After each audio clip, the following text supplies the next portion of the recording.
రాధ, శ్యామ్ ఇద్దరూ వాళ్ళ రూమ్లో అలా ఉండగా రాధ కడుపులో ఉన్న బిడ్డకైతే శ్యామ్ ఇలా అంటూ ఉంటాడు.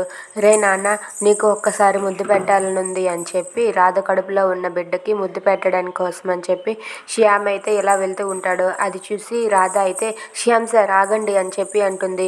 ఏంట్రా నాన్న, నీకు ముద్దు పెట్టడం కోసం మీ అమ్మ పర్మిషన్ తీసుకోవాలా అని చెప్పి అంటూ ఉంటాడు. ఆ మాటలకు రాధ అయితే అలా చూస్తూ ఉంటుంది.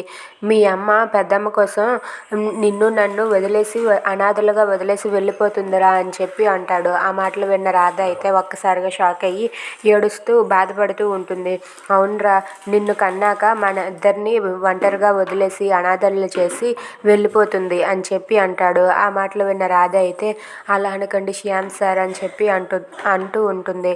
ఆ మాటలకు శ్యామ్ అయితే మరి నువ్వు చేసేది అదే కదా, రుక్మిణికి బిడ్డను అప్పగించేస్తాను అంటున్నావు కదా అని చెప్పి అంటాడు. Thanks for watching friends. Please subscribe our channel.